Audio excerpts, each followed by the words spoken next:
শুক্রবার মানে ছাদ থেকে কিছু না কিছু আনতে যেতে হবে। চলেন যাই, ছাদে আজকে কি কি আছে দেখি। ইদানিং সময় পাই না তেমন ছাদে আসতে, তো এই যে বেলা বাজে 11টা মেবি, তো দেখি কি কি আছে। এই যে দেখেন অনেকগুলো বেগুন আছে, তারপর এই যে একটা মালটা আছে, আর এই যে বেশ কিছু কাঁচামরিচও আছে। তো চল এই গাছ থেকে এটা,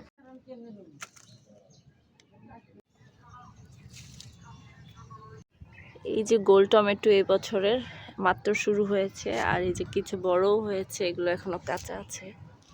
প্রতিবারের মতো কিছু বেগুন হয়েছে, মাশাআল্লাহ অনেকগুলো বেগুন। এগুলো হারভেস্ট করে ফেলবো আজকে। যত বেশি হারভেস্ট করবেন তত বেশি ফলন আসবে।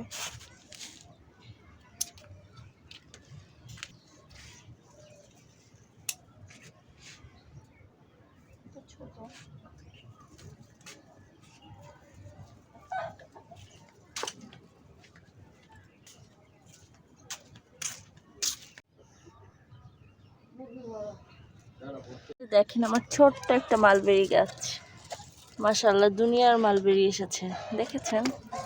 এখনো পাকেনি মালবেরিগুলা, একদম ছোট্ট কুট্টু একটা গাছ।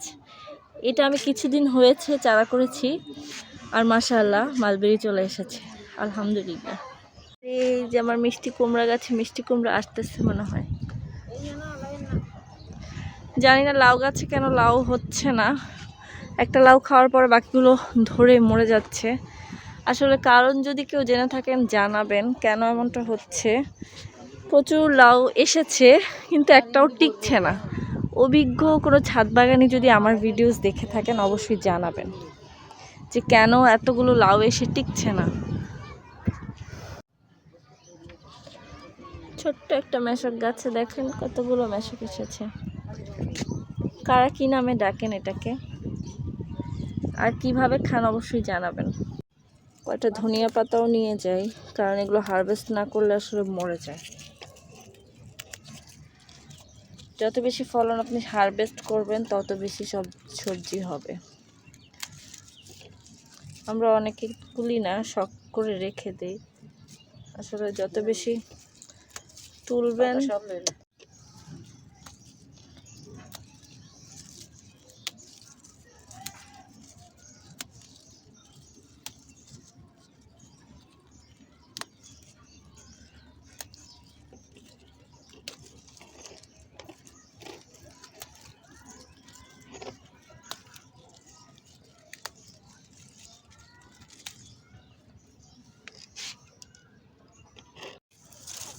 এটা বাদামগুলো নিয়ে যাই আজকে।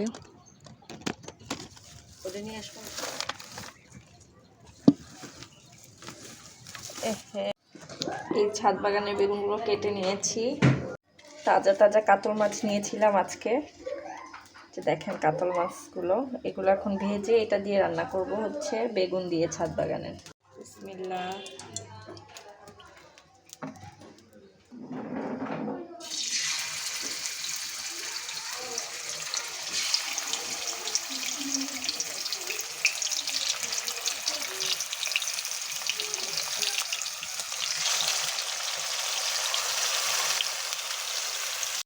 কেটে কিছু নিলে আসলে কি রান্নাটা অনেক সহজ হয়ে যায়, তাই না?